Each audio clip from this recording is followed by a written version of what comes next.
آمنوا کتب علیکم الصیام کما کتب علی الذین من قبلکم لعلکم تتقون وقال النبی صلی اللہ علیہ وسلم من لم يدع قول الزور فليس لله تعالى حاجة في أن يدع طعامه وشرابه وقال النبي صلى الله عليه وسلم الصوم جنة أو كما قال صلى الله عليه وسلم. بزرگان محترم اور میرے بزرگوں، دوستوں اور بھائیوں، بہت عرصے دراز سے اس وبا کے چلنے کے بعد حضرات علماء کے تقاریر، ان کے بیانات سے استفاضے سے یہ قسم کی مخلوق محروم سی ہو گئی. جمعہ کے خطبات میں، دیگر تحریر و تقریر میں امت کو جگانے کا، امت کے ایمان کے جذبے کو پیدا کرنے کا جو ایک حسین مواقع میسر ہو رہے تھے، یکسر نظر آ رہا ہے کہ مخلوق اس سے محروم ہوتی جا رہی ہے. میں آپ کو بتا دوں، اس سے بڑی بدقسمتی کی بات، اس وقت امت ایسے دوراغے پر کھڑی ہوئی ہے. بڑے بڑے اکابر علماء، اساتذہ حدیث اس دنیا سے رخصت پذیر ہو رہے ہیں. اللہ اکبر. ان کا فن، ان کا علم، ان کا ورع، ان کا تقوی، ان کا زہد وہ اپنے ساتھ لے کر چلے گئے.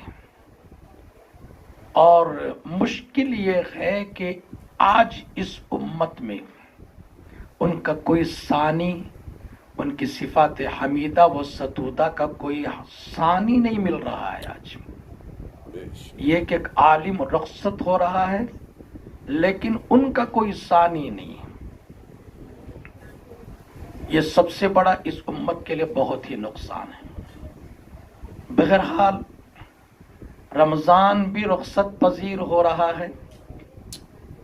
شاید کل کا روزہ آخری ہو، یا اگر اللہ نے موقع دے دیا، ہم دعا کریں 30 روزے بھی مل جائیں، اللہ کا سب سے بڑا انعام و نعمت ہے.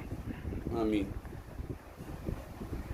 لیکن اس وقت جب رمضان رخصت پذیر ہو رہا ہے، ہمارے اکابر علماء، ہمارے شیوخ فرماتے ہیں کہ دین اسلام میں آخر کا اعتبار ہے. بے شک. کسی مومن کا وفات کا وقت آ جائے، کلمے والی موت مل جائے، جو سب سے بڑی سعادت ہے. اللہ کرے ہم سب کو ملے. ہم دعا کرتے ہیں کلمے والی موت مل جائے، وہ کامیاب ہے. حضور صلی اللہ علیہ وسلم نے ارشاد فرمایا من مات لا یشرک باللہ شیئا دخل الجنہ. جو آدمی اس حال میں انتقال کر گیا، اللہ کے ساتھ کسی کو شریک نہیں ٹھہرایا، اپنے دل کو پاک و صاف رکھا توحید کے اعتبار سے، ایک اللہ کو عقیدہ اپنے دل میں رکھا، جنت میں جائے گا. وَمَن مَّاتَ لَا يُشْرِكُ بِاللَّهِ شَيْئًا دَخَلَ النَّارِ.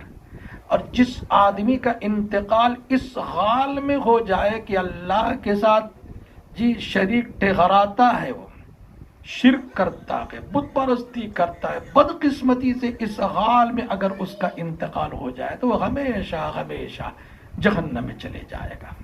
اس سے بڑا بدقسمت انسان دنیا میں کوئی نہیں جس کا شرک و بت پرستی میں انتقال ہو جائے. انما التوبۃ علی اللہ للذین یعملون السوء بجہالہ ثم یتوبون من قریب فاولئک یتوب اللہ علیہم. حقیقت میں توبہ اسی کی ہوتی ہے جو برے اعمال کرتے کرتے توبہ کی توفیق مل گئی، غرغرے سے پہلے، موت سے پہلے، فَأُولَٰئِكَ يَتُوبُ اللَّهُ عَلَيْهِمْ، لیکن اللہ اس کی توبہ قبول کریں گے۔ وَلَيْسَتِ التَّوْبَةُ لِلَّذِينَ يَعْمَلُونَ السَّيِّئَاتِ، لیکن اللہ کی ارشاد فرماتے قرآن میں اس کی توبہ کا کوئی اعتبار نہیں جو زندگی پر بت پرستی کرتا رہا، شرک کرتا رہا، گناہوں کے دلدل میں پھنسا ہوا ہے، حتی اذا حضر احدهم الموت، یہاں تک کہ جب اس کو موت قریب آ جاتی ہے، جی فرشتے دیکھ لیتا ہے، اب وہ کہتا قال انی تبت الآن، اب وہ کہتا کہ میں اب توبہ کرتا ہوں۔ وَلَلَّذِينَ يَمُوتُونَ وَهُمْ كُفَّارٌ، اور ان کی بھی توبہ قبول نہیں ہوتی جو حالت کفر میں مر جائے۔ اولئک اعتدنا لهم عذابا علیما، اللہ فرماتے ان کے لیے یہ بد نصیب ایک بد قسمت قوم جو حالت کفر میں جس کا انتقال ہو جائے، کلمے کی موت نصیب نہ ہو اسے، ان کے لیے بڑا دردناک عذاب۔ حضور صلی اللہ علیہ وسلم سے کسی صحابی نے عرض فرمایا، اے اللہ کے رسول، موت کے وقت کے حالات کسی کے کنٹرول اور قبضے میں نہیں ہوتے ہیں، تو کیسے ہم یقین کریں گے کسی کی موت کلمے پر ہو جائے؟ تو حضور نے ایک بڑی بات فرمائی، کما تحیون تموتون وکما تموتون تحشرون۔ حضور صلی اللہ علیہ وسلم نے ارشاد فرمایا، جیسے زندگی گزارتے ہو تم دین کی زندگی گزارو، موت بھی دینداروں کی ہوگی۔ حضور نے ارشاد فرمایا کما تحیون تموتون، جیسے تم زندگی گزارتے ہو موت بھی اسی طریقے ہوگی، وَكَمَا تَمُوتُونَ تُحْشَرُونَ، اور جس کلمے کی موت پر اگر تمہارا انتقال ہو جائے، قیامت کے دن تمہارا حشر، تمہارا اجتماع اسی بنیاد پر ہوتا ہے۔ لہذا میں آپ سے ادباً بڑی عرض کرتا ہوں، رمضان رخصت پذیر ہو رہا ہے، تو جیسے انسان کی زندگی میں آخر کیا ہے اسی کا اعتبار ہے، تو اسی طریقے سے رمضان کے آخری مہینے میں بھی آپ رجوع اللہ، انابت اللہ، اللہ کی طرف متوجہ ہو جاؤ، رو پلاؤ اپنے گناہوں پر، جی پشیمان ہو جاؤ۔ انابت اللہ ہے نا، بہت بڑی صفت ہے، بہت کم لوگوں کو نصیب ہوتا ہے یہ انابت اللہ، وانابوا اللہ لہم البشری فبشر عباد۔ مومن وہ ہے جو اللہ کی طرف رجوع ہو جاتا ہے، جی لہم البشری، ایسے مومن کے لیے بشارت ہے، خوشخبری ہے، فبشر عباد، آپ ایسے لوگوں کا محمد صلی اللہ علیہ وسلم خوشخبری سنا دیجئے۔ کون ہیں وہ لوگ؟ الذین یستمعون القول فیتبعون احسنہ، جو اپنے اقوال سنتے ہیں علماء سے، اکابرین سے، نائبین رسول سے، فیتبعون احسنہ، بس نیکیوں کی اتباع کرتے ہیں، فوراً سنا عمل کر لیا۔ بس میں آپ کو آپ کے سامنے جو قرآن کی جو آیت پڑھی ہے، تمہیدی طور پر میں نے یہ عرض کر دیا تھا، اس میں آخری کے لفظ پر میں کچھ کہوں گا، ورنہ اکثر حضرات علماء سے آپ روزوں کے مسائل، روزوں کے معاملات آپ سنتے رہتے ہیں۔ میں ایک لعلکم تتقون کے جملے پر میں آپ سے کچھ عرض کرنا چاہتا ہوں۔ روزے کیوں رکھنا ہے؟ کیا فائدہ ہے؟ اللہ تعالیٰ ارشاد فرماتے ہیں لعلکم تتقون، تم کو روزے اس لیے رکھنا ہے تمہاری زندگیوں میں گناہوں سے بچنے والا تقوی آ جائے۔ اب کیوں تقوی، کیسے آتا ہے تقوی؟ حضرات مفسرین فرماتے ہیں یہ رمضان ہے نہیں، رمضان عربی میں اسے کیا بولتے ہیں معلوم؟ شاید آپ حضرات کو معلوم ہو نہ ہو، رمضان کسے بولتے ہیں؟ رمز۔ اس کے آپ نے دیکھا ہوگا لوہار اپنی بھٹی میں لوہے کو ڈالتا ہے، سرخ کرتا ہے، پھر نکالتا ہے، پیٹتا ہے اسے ہتھوڑوں سے، ادھر ایک ہتھوڑا لے کے ایک آدمی کھڑے رہتا ہے، ادھر ایک کھڑے رہتا ہے، پیٹتا ہے اسے، چاقو چھری بنانا ہے، کوئتہ بنانا ہے، کیا بنانا ہے، اسی اعتبار سے اس کو ڈھالنے کی کوشش کرتا ہے، منزل مقصود کو پانے کے لیے پیٹتا ہے اسے، پھر جب لوہا ٹھنڈا ہو جاتا پھر یہ آگ میں تپاتا ہے، پھر گرم ہو جاتا پھر پیٹتا ہے اسے۔ رمز کے معنی شریعت میں آتے ہیں شدید گرمیوں میں اپنے آپ کو تپانا، مشقت میں ڈالنا، اپنے آپ کو مشکل میں ڈالنا۔ رمضان کا مہینہ گرمیوں میں بھی آتا ہے، سردیوں میں بھی آتا ہے۔ سردیوں میں بھی پیٹ کی حرارت جمع ہو جاتی، گرمیوں میں بھی جمع ہو جاتی ہے۔ حرارت، تپش برداشت نہیں کرتا آدمی، اور آدمی ذرا رمضان میں ذرا بہت زیادہ مشقت جھیلتا ہے، تکلیف اٹھاتا ہے، تو اسے بولتے ہیں رمز۔ اللہ تعالیٰ فرماتے، اب سمجھو آپ رمز کی تفسیر۔ اللہ یہ فرماتے ہیں رمز میں لوہار لوہے کو گرم کر کے تپاتا ہے، اس سے لوہے کے اندر زنگ رہتا ہے، کالا پن رہتا ہے، جب تپا کر اس کو ہتھوڑا ڈالتا ہے تو وہ چمک پیدا ہو جاتی ہے اس کے اندر، ایک دم اسٹیل کی طرح دھوپ میں چمکتا ہے، دیکھیں نہیں آپ، چمک پیدا ہو جاتی ہے اس کے اندر، زنگ لوہا کالا رہتا ہے، ڈال دو اس کو بھٹی کے اندر تو چمک پیدا ہو جاتی ہے۔ اللہ تعالیٰ فرماتے ہیں اے انسانوں، بندوں، میں تم سے یہ دیکھنا چاہتا ہوں کہ تم تپو، اس تپش میں اپنے آپ کو تپاؤ، بھوک لگے تم کو، پیاس لگے تم کو، نفسانی خواہشات ستاتے رہے تم کو، لیکن قرآن روزہ کہتا مت جا۔ روزہ کسے بولتے معلوم ہے؟ ایک طرف رمز کے معنی ہے تپانا ہے، روزہ کسے بولتے معلوم ہے؟ صوم۔ صوم کے معنی ہے روکنا، اپنے آپ کو روکنا۔ دیکھو حضرت مریم علیہ السلام کو اللہ نے کیا فرمایا معلوم؟ جب بچہ پیدا ہوا، حضرت مریم نے پوچھا کیا بتاؤں قوم کے سامنے جا کر، بغیر باپ کے بچہ ہو گیا۔ اللہ نے کیا فرمایا؟ فقولی انی نذرت للرحمن صوما۔ اللہ کیا فرماتے ہیں؟ اے مریم تو قوم کے سامنے بس چلے جا کر بات مت کرنا، اپنے کو کلام سے روکنا۔ نذرت للرحمن صوما، بچو کلام سے۔ تو روزے کے معنی کیا ہیں؟ رکنا، بچنا، کھانے سے، پینے سے، مباشرت سے، خواہشات سے بچنا۔ اور یہاں تقویٰ کسے بولتے ہیں؟ اللہ فرماتے ہیں کہ میں رمضان کا ایک مہینہ تم کو کس لیے تپاتا ہوں معلوم؟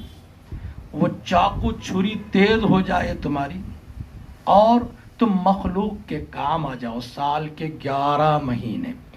میں یہ تقویٰ تم کو دیکھنا چاہتا ہوں میں، کہ سال کے 11 مہینے کے اندر بھی تمہاری وہی حالت رہے جو رمضان میں، جو ہمارے سر پر ٹوپی تھی، نماز تھی، روزہ تھا، ذکر و تلاوت تھی، کر رہے تھے، وہی چیزیں تمہارے اندر پیدا ہو جائے، یہ ہم دیکھنا چاہتے ہیں۔ اسی لیے اللہ تعالیٰ نے کیا فرمایا؟ لعلکم تتقون، تمہارے اندر تقوی آ جائے، تقوی کے صفات پیدا ہو جائیں۔ حضرت عمر رضی اللہ تعالیٰ نے ابو ذر غفاری، جو تقوی میں بڑی امتیازی حیثیت رکھتے ہیں صحابہ میں ان کی تفصیل جانے کا ٹائم نہیں، بہت متقی ہیں، بہت پرہیزگار ہیں۔ حضرت عمر رضی اللہ تعالیٰ نے ابو ذر غفاری رضی اللہ تعالیٰ سے پوچھا، فرمایا بتاؤ تقوی کسے کہتے ہیں؟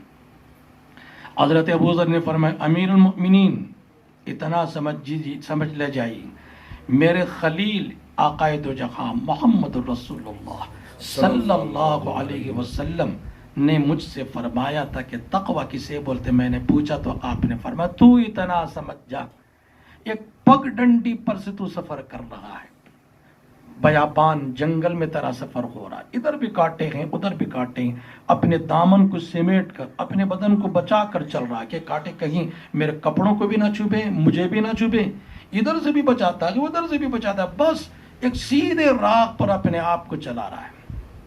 امیر المؤمنین، ایسا ہی انسان کی زندگی ہے، ادھر بھی گھائیاں ہیں، دائیں طرف بھی بائیں طرف بھی محرمات ہیں، دائیں طرف کے محرمات، بائیں طرف کے محرمات انسان کو دعوت دے رہے ہیں آؤ ہماری طرف۔ لیکن سچا پکا مومن کون ہے؟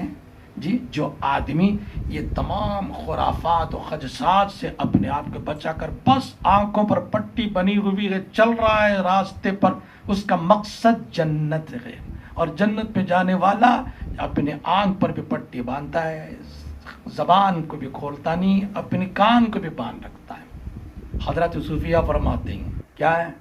زبان بھی بند رکھو، کان بھی بند رکھو جی، اور آنکھ بھی بند رکھو۔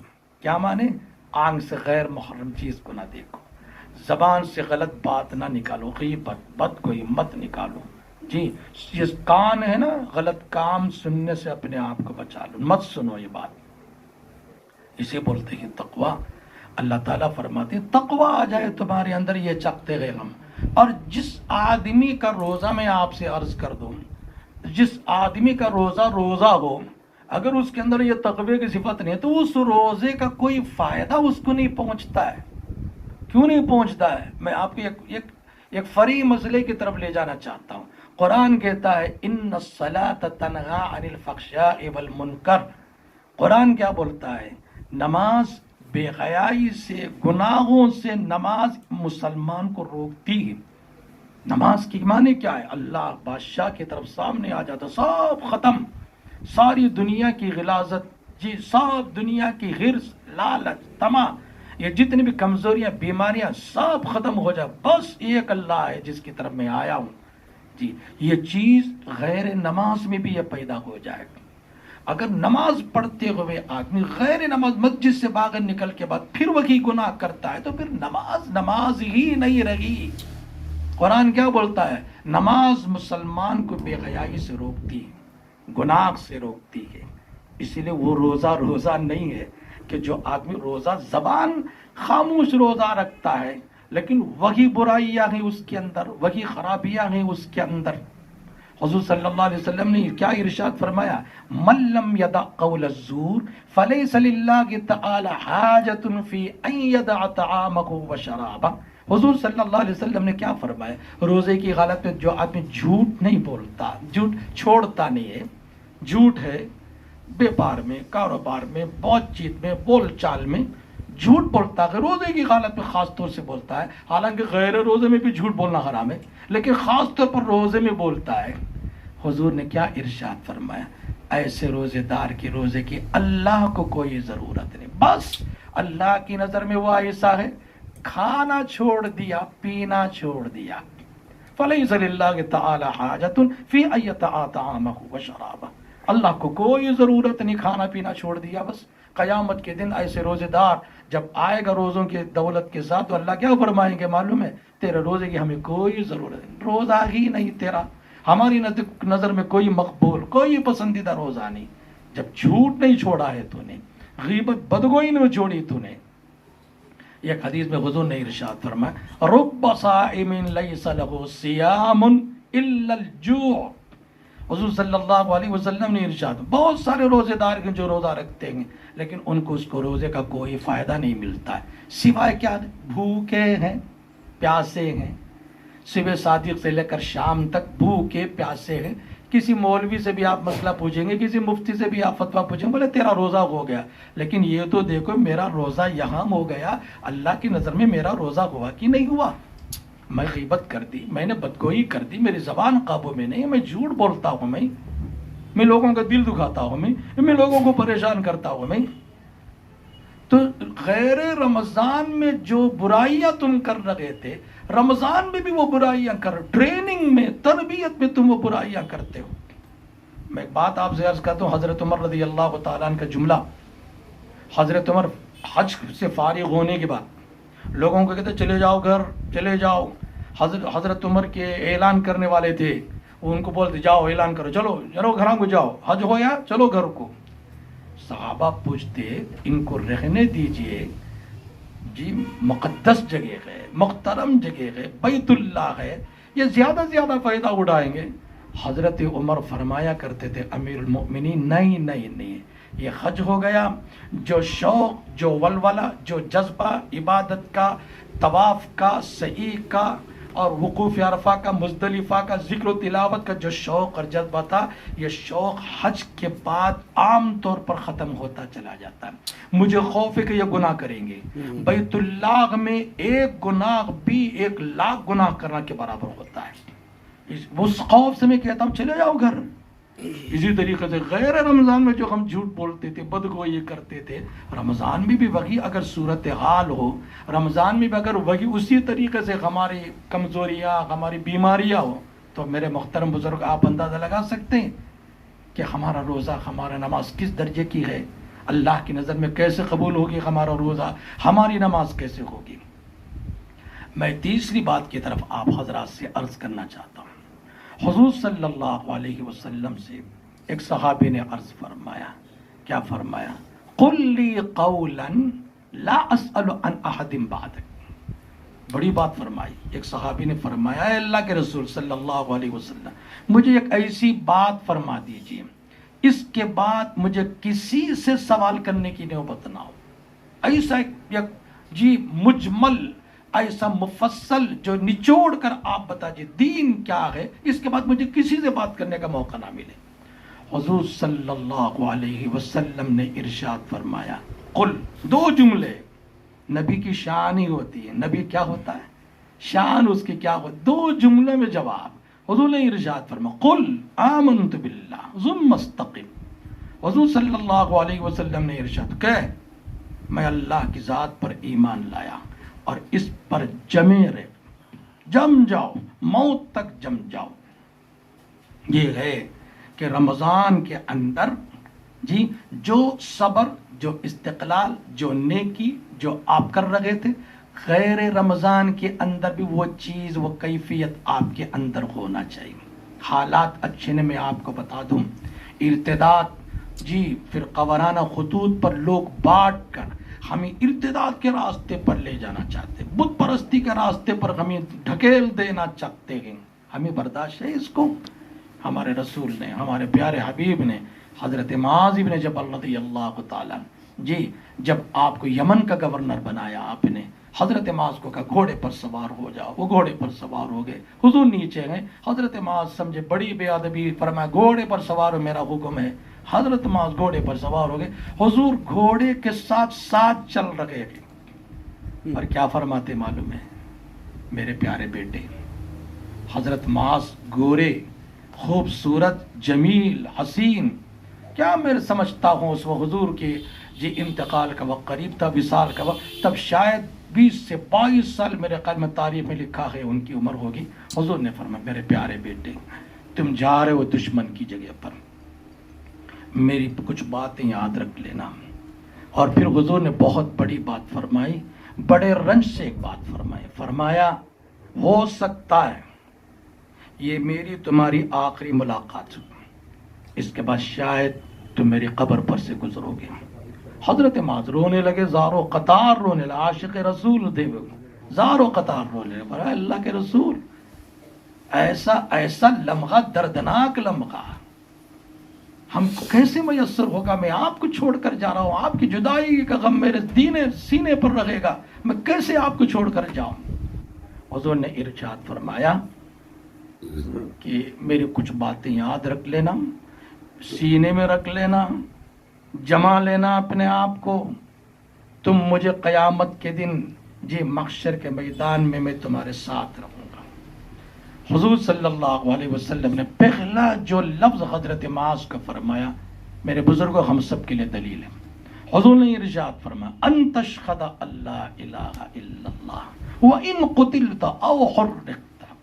حضور نے ارشاد فرمایا اے معاذ، کان کھول کر سن لو میری پہلی نصیحت، دشمنوں کے ملک میں جا رہے ہو، یمن میں دشمنیاں اسلام کی زیادہ ہی، ہو سکتا ہے تم کو مجبور کریں کفر پر واپس لوٹنے کے لیے، مجبور کریں شرک کی طرف لانے کے لیے، میں تمہیں نصیحت کرتا ہوں لا الہ الا اللہ پر جمے رہنا۔ اگرچہ تم کو شہید کر دیا جائے، اگرچہ تم کو دشمن زندہ آگ میں جلا دے، ایک مرتبہ جلو گے، انتقال ہو جائے گا، لیکن ہمیشہ کے جہنم کی آگ سے تم بچو گے، مرنا تو ہے۔ یہ چیز حضور صلی اللہ علیہ وسلم نے حضرت معاذ بن جبل کو رسول اللہ نے ارشاد فرمایا، ایسے موقع پر فرمایا۔ آپ کو بتا دوں، جو آدمی کسی کی آخری ملاقات جس کی ہو رہی ہے، سمجھ رہی اس کے بعد ملاقات نہیں ہو سکتی ہے. حضور کو بھی اشارے مل چکے تھے کہ یہ آخری ملاقات ہے حضرت معاذ سے. تو کیا کہنا چاہیے حضور کو، کیسے دت بھرے انداز میں نصیحت کی ہوگی کہ کلمہ لا الہ الا اللہ پر جمے رہو. ایک مرتبہ حضور صلی اللہ علیہ وسلم قریش کو بلایا، صرف خان قریش کے لوگوں کو مسجد میں بلایا، انصار کو بھیج دیا جاؤ قریش کو بلاؤ. قریش کو بلائے، کہا مسجد کا دروازہ بند کر دو، دروازہ بند فرما دیا.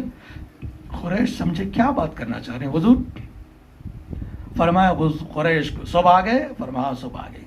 اچھا، حضور صلی اللہ علیہ وسلم نے قریش کے لوگوں کو فرمایا، ہاتھ اٹھا کر فرمایا ایک مرتبہ زور سے کہو تم اشہد ان لا الہ الا اللہ و اشہد ان محمدن عبدہ و رسول. ایک مرتبہ زور سے کہو. ساری مسجد گونج اٹھی کلمہ شہادت سے.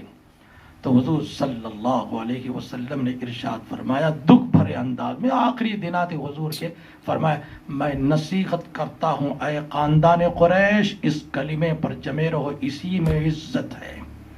میں نصیحت کرتا ہوں انصار بہت محسن ہیں تمہارے، ان کے ساتھ نیکی کا برتاؤ کرو. انصار سے محبت میرے سے محبت کی دلیل ہے، انصار سے بغض رکھنا میرے سے بغض رکھنے کی دلیل ہے. کیا بات فرمائی رسول اللہ نے، فرمایا جمع رہو لا الہ الا اللہ پر. آج کل کے حالات آپ سمجھ رہے ہیں، آئے دن کے اخبارات آپ دیکھ رہے ہیں، جی ارتداد کی لہر زبردستی پیدا کرنے کی کوشش کی جا رہی ہے. میں میرے بزرگوں، رمضان میں جس طرح آپ جمع ہوئے تھے اپنے گھروں میں عبادت پر، رمضان کے بعد بھی جی اس ناچیز یہ سیاہکار آپ سے جی نصیحت کرنے کے قابل نہیں. اپنے آپ کو پہلے میں اپنے دل کو میں کہہ دوں، جمع رہو اسلامیات پر، جمع رہو اسلام کے اصولوں پر. ہماری زندگی پوری کی پوری رسول اللہ کی زندگی کے مطابق ہو جائے. نکاح سے پہلے، نکاح کے بعد زندگیوں میں اسلام پر اپنے آپ کو جما لو.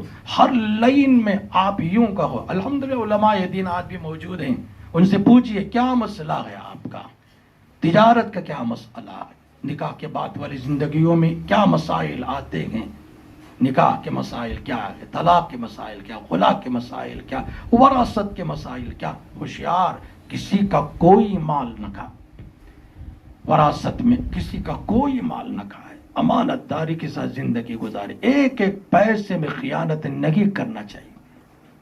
حضرت زید بن ارقم رضی اللہ عنہ جو حضور کے ساتھ 17 غزوات میں شامل تھے،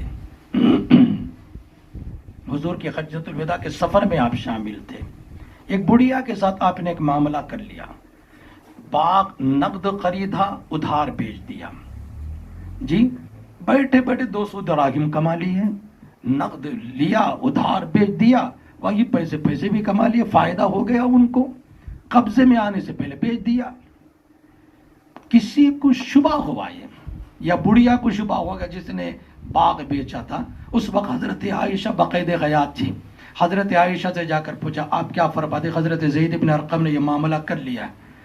تو حضور صلی اللہ، حضرت عائشہ صدیقہ رضی اللہ تعالیٰ نے سارا واقعہ سننے کے بعد فرمایا، ہمارے لیے نصیحت ہے یہ جملے جو حضرت عائشہ نے، ہم سب کی ماں نے جو ہمارے لیے جو فرمایا، حضرت زید بن ارقم کے لیے خاص، ہم سب کے لیے عمومی طور پر فرما ابلغی زید بن ارقم ان اللہ تعالی ابطل حجہ و جہادہ ان لم یتب. فرما زید بن ارقم کو خبر دے دے، اگر اس معاملے سے توبہ نہیں کیا یہ معاملہ غلط نظر آ رہا ہے. حضور کے ساتھ جتنے 17 غزوات میں آپ شامل تھے، حضور کے ساتھ حجۃ الوداع میں شامل تھے، قیامت کے دن سب نیکیوں پر پانی پھر جائے گا. بس تو کتنی بڑی بات. ایک صحابی زید بن ارقم، قدیم الاسلام صحابی کو حضرت عائشہ صدیقہ رضی اللہ عنہا نے یہ فرما دیا، میرے بزرگوں، ہمیں رمضان کے بعد کی زندگی میں نماز کا اہتمام، جی زکوٰۃ کا اہتمام، حضور کی مرضیات پر چلنے کا اہتمام. آج جتنی مشکل، جتنی مصیبتیں اور جس قسم کے آفات امت کے اوپر پیش آ رہے ہیں، جی ہمارے اکابرین نے دکھ بھرے انداز میں فرمایا کہ کہیں مسلمانوں کی جی بے اعتدالی، جی اور اللہ کے قرب سے دوری، اللہ کے احکامات سے دوری اور اللہ کی اطاعت سے دوری، یہ سبب ہے اللہ کے غضب کا۔ اس لیے تضرع الی اللہ، اللہ کی طرف متوجہ ہونا۔ اب بچے ہوا رمضان، کیا ہے، ایک دن باقی ہے رمضان کا، صبح کا دن روزہ ہے، جی چاند رات ہے، ہفتے کی شام میں ہو سکتا ہے یہ صبح آخری دن ہو، یا ہو سکتا ہے پرسوں کا دن آخری ہو، ہم دعا کریں پرسوں کا روزہ بھی مل جائے، آمین۔ لیکن کس کو کیا یقین ہے کہ آئندہ رمضان کا مہینہ ملے گا؟ کیا یقین ہے؟ کس کی زندگی کا کیا بھروسہ ہے؟ جی بیٹھے بیٹھے آدمی مر جاتا ہے، جوان بھی مر رہا ہے، بوڑھا بھی مر رہا ہے، ادھیڑ عمر بھی مر رہا ہے۔ تو ہمیشہ ہماری قبر ہمیں یاد دلاتی ہے، ہمیں اس کی طرف متوجہ ہونا چاہیے۔ اور رمضان میں جس طرح صبر و استقلال کے ساتھ طاعات پر جمے ہوئے تھے میرے محترم بزرگوں، غیر رمضان میں بھی یہ میں نہیں، ہمارے اور آپ کے آقا محمد رسول اللہ نے یہ فرما دیا، قل آمنت باللہ ثم استقم، ایمان لاؤ، جمے رہو ایمان کے معاملات پر۔ جی بس ہم کو جمنا ہے ایمانیات پر، ہمیں ایمان کے تقاضوں پر جمنا ہے، ہمیں اس سے کوئی کسی قسم کا جی اللہ کے احکامات سے منہ نہیں موڑنا چاہیے، ہمیں صبر کے ساتھ، استقلال کے ساتھ، استقامت کے ساتھ جمے رہو۔ وہی زکوٰۃ جو آپ رمضان میں دیتے، غیر رمضان میں بھی زکوٰۃ کا اہتمام رکھو، بھوکوں کو کھانا کھلاؤ، ننگوں کو کپڑا دو، مسکینوں کو کھانا کھلاؤ پلاؤ۔ جی یہ سب چیزیں اسلامیات میں سے ہیں۔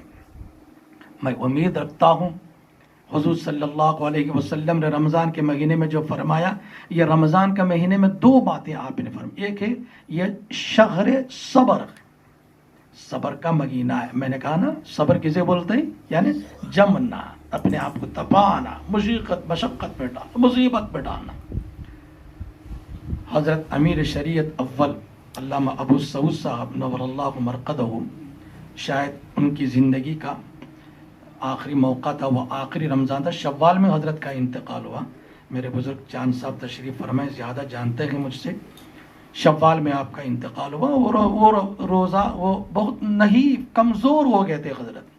مفتی اشرف علی صاحب نور اللہ مرقدہ حضرت سے فرمایا، ابا جان کہاں اپنے آپ کو تپا رہے ہیں، کہاں اپنے آپ کو مشقت میں ڈالے، چھوڑ دیجئے روزہ، قرآن خود کہتا ہے نا کیا، فمن کان منکم مریضا او علی سفر فعدۃ من ایام اخر، تم میں سے جو آدمی بیمار ہو دوسرے دنوں میں روزوں کی قضا کر لے۔ ابا جان طبیعت بحال ہو جائے گی، شوال کے مہینے میں قضا ہو جائے گی، قرآن خود کہتا ہے نا۔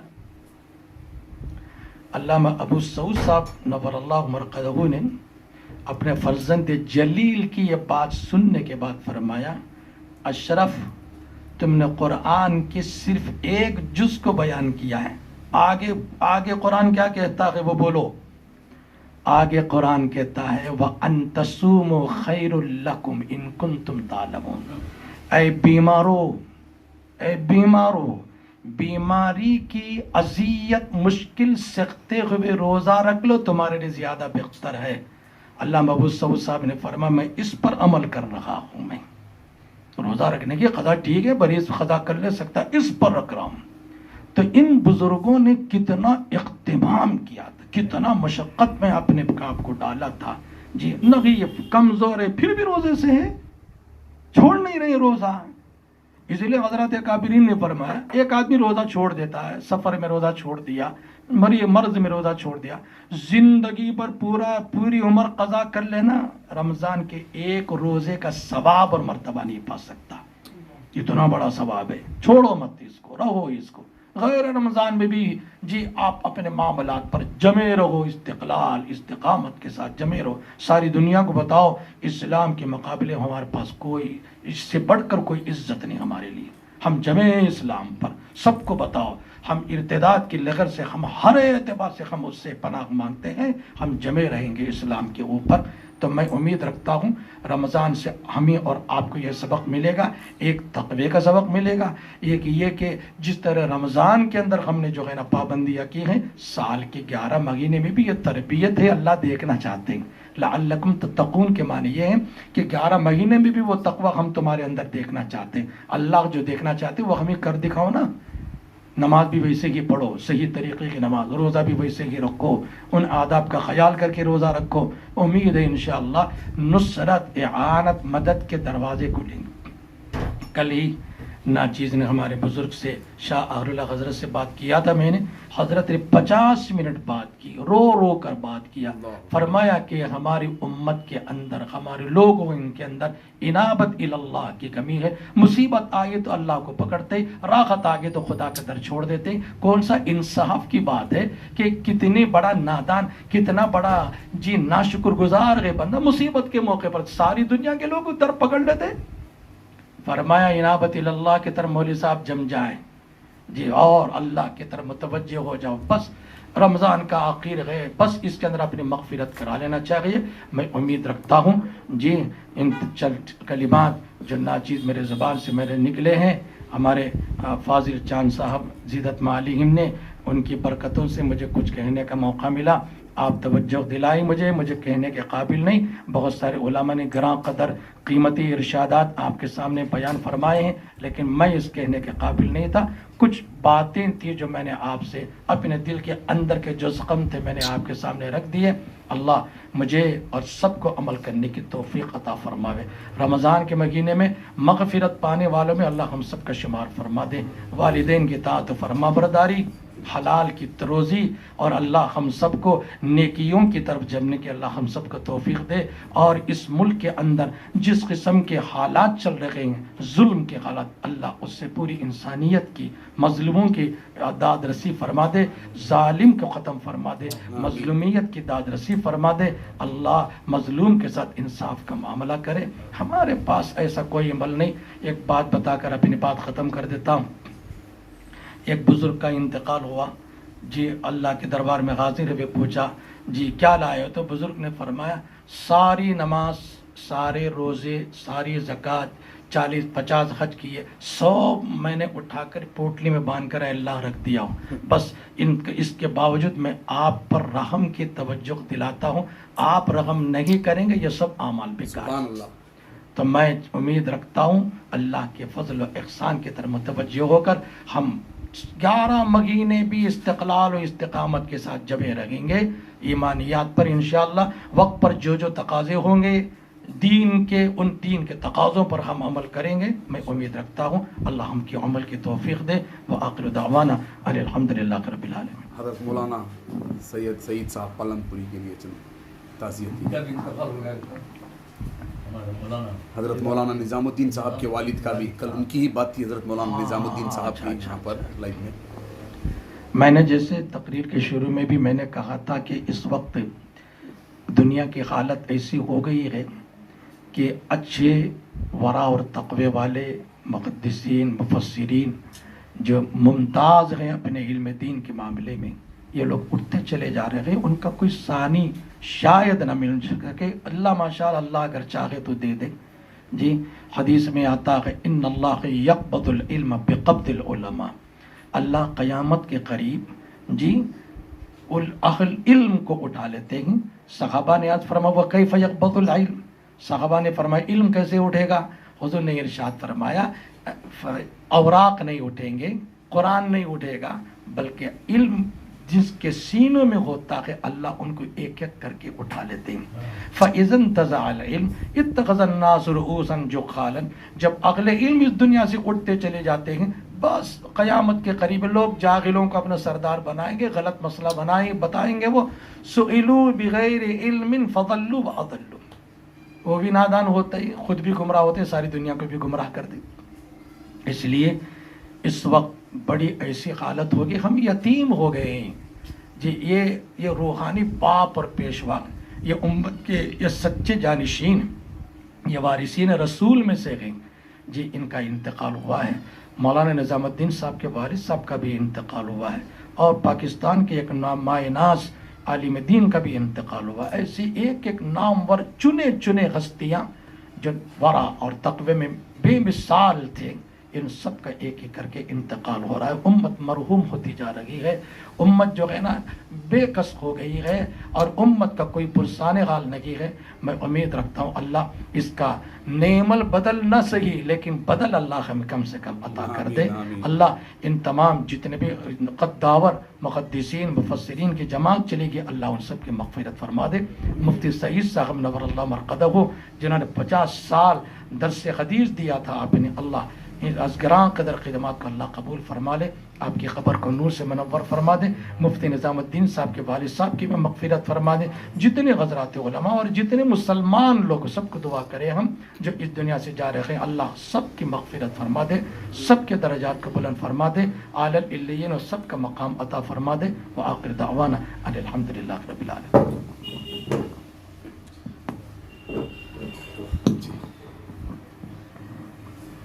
درود شریف پڑھ لیں، دعا کریں. اللہم صلی علی سیدنا محمد وعلی آل سیدنا محمد وبارک وسلم.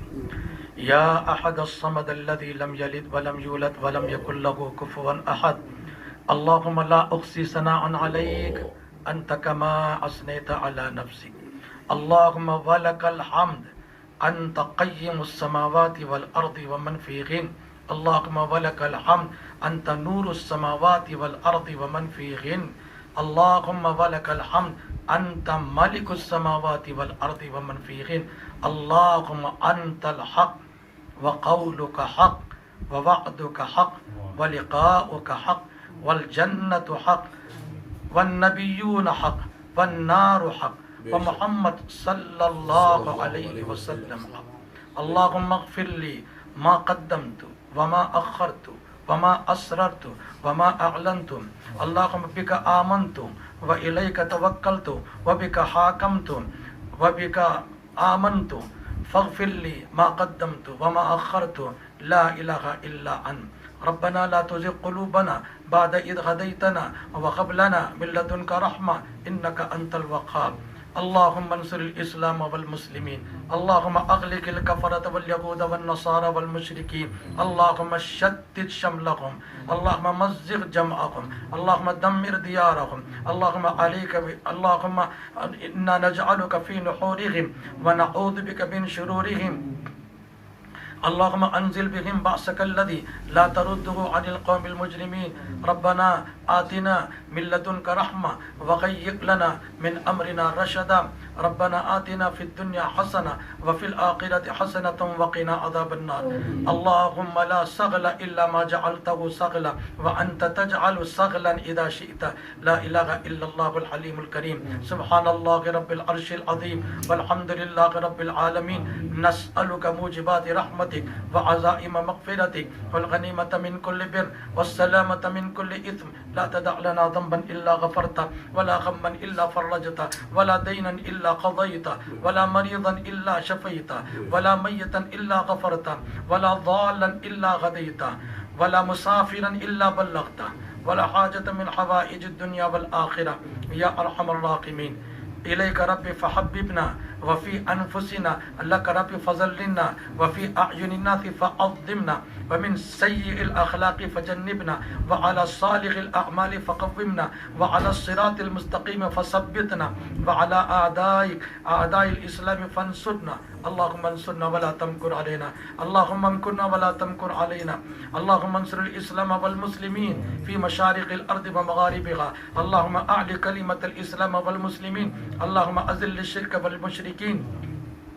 ربنا آتنا من لدنك رحمة وهيئ لنا من أمرنا رشدا. اے اللہ ہمارے گناہوں کو معاف فرما، خطاؤں کو درگزر فرما. اے اللہ سیاہ کار ہے، اے اللہ گناہ گار ہے، مجرم ہے، ہم اپنے جرم کا اعتراف کرتے ہیں. اے اللہ ہمارے جرموں کو معاف فرما دے، ہمارے سیاہ کاریوں کو معاف فرما دے، ہمارے سیئات کو حسنات سے مبدل فرما دے. اے اللہ رمضان کے بیشتر مہینہ بے قدری کے ساتھ گزر چکا. اے اللہ جس کے قدر ہم نہیں کر سکے، سوتے سوتے غفلت کے ساتھ ہم نے اس رمضان کے مہینے کو گزار دیا. اے اللہ ہماری غفلت، لاپرواہی، ہماری سستی کو معاف فرما، اے اللہ قدردانی کی توفیق عطا فرما، بچے ہوئے رمضان میں اے اللہ مغفرت پانے والوں میں، سعادت مندوں میں، بزرگوں میں، صالحین میں اے اللہ ہم سب کا شمار فرما، بدبختوں میں شامل ہونے سے ہماری حفاظت فرما، اے اللہ بدبختوں میں شامل ہونے سے ہماری حفاظت فرما، اے اللہ صبر و استقلال کے ساتھ ایمان پر جمنے کی توفیق عطا فرما، اے اللہ شرک و بت پرستی کا منہ کالا فرما، اسلام کے کلمے کو بلند فرما، اے اللہ تیرے دین کو بلند فرما، تیرے دین کی فضاؤں شاعر کو، مدارس کو، مکاتب کو، مساجد کو، تمام دین کے کاموں کو، دعوت اللہ کے کاموں کو اے اللہ اس زمین پر چلنے کے فیصلے فرما،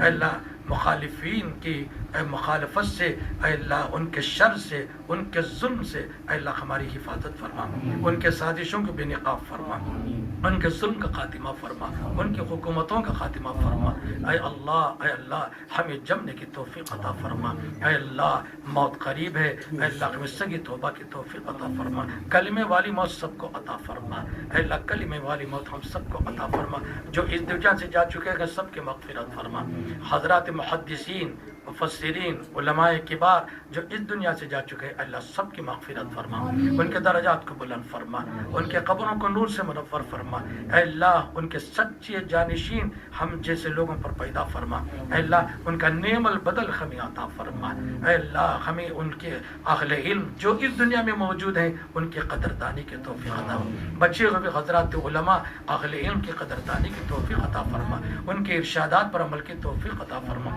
ان سے پوچھ کر اپنی زندگیوں کی اصلاح کر لینے کی توفیق عطا فرما، اے اللہ ہمیں حلال طیب پاکیزہ روزی عطا فرما، اے اللہ جو اس دنیا میں بیمار ہیں سب کو شفا کاملہ عاجلہ مستمرہ دائمہ عطا فرما، اے اللہ شوگر سے، بی پی سے جو عام مرض ہو چکا ہے اے اللہ سب تڑپ رہے، اے اللہ سب کو صحت، سلامتی، عافیت سلام عطا فرما، اے اللہ ہمہ قسم کے پریشانیوں کو دور فرما، کرونا کے وبائی امراض سے اے اللہ پوری انسانیت کی حفاظت فرما، اے اللہ مسجدیں بن گئیں، عیدگاہیں بن گئیں، مسلمان تڑپ رہا مسجد کھل جائے نماز کو جائے، اے اللہ ہمارے سے کون سا ایسا عمل سرزد ہو گیا آپ نے مسجدوں سے ہمیں محروم کر دیا، عیدگاہوں سے ہمیں محروم کر دیا، نیک کاموں سے، اجتماعی کاموں سے ہمیں محروم کر دیا، اے اللہ ہمارے قصور، ہمارے گناہوں کو معاف فرما دے، اے اللہ مسجد اثر و آباد فرما دے، امت کو 100% نماز کے اہتمام کی توفیق عطا فرما دے، اے اللہ تیرا حج جو آنے والا ہے اے اللہ اس کے لیے دروازے کھول دے، اے اللہ کرونا کی اس وجہ سے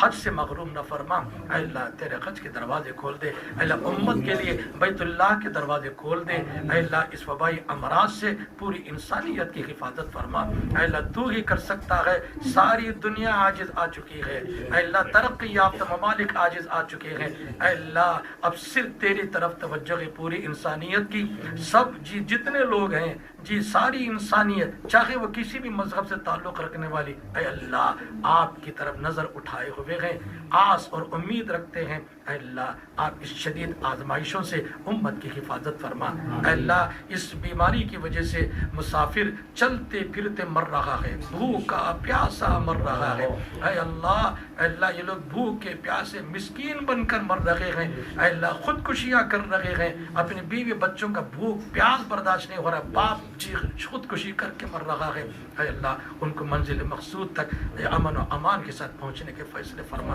اس وبائی امراض سے پوری انسانیت کی خاص طور پر اس ملک سے حفاظت فرما، اے اللہ سب کو عافیت، سلامتی، تندرستی عطا فرما، مدارس تا قیامت چلنے کے فیصلے فرما، مدارس کی حفاظت فرما، مساجد میں اے اللہ اسی طرح فیض جاری رکھنے کے فیصلے فرما، مساجد میں بھی اسی قسم کا فیض جاری رہے، نماز پنکھانا اہتمام دیگر تمام معاملات جاری رہے، اے اللہ اس کی توفیق عطا فرما، رحم کا کرم کا معاملہ فرما، اے اللہ آپ سے رحم کی بھیک مانگتے ہیں، فضل کی بھیک مانگتے ہیں، کرم کی بھیک مانگتے ہیں، آپ فیصلہ کرنے والے ہیں، آپ کا فیصلہ یہ فیصلہ خود ہوتا ہے، آپ جو فیصلہ کرتے اس پر کوئی فیصلہ نہیں ہوتا ہے، اے اللہ آپ ہم آپ سے بھیک مانگتے ہیں عافیت کا، سلامتی کا اس ملک پر اور پوری انسانیت پر، اے اللہ آپ کے راحت کے فیصلے فرما دیجئے، مریضوں کو شفا عطا فرما دیجئے، اے اللہ عافیت سلامتی ساری انسانیت کو عطا فرما دے، اے اللہ آج کی مبارک ساعتوں کی برکت سے ہماری ان دعاؤں کو قبول فرما،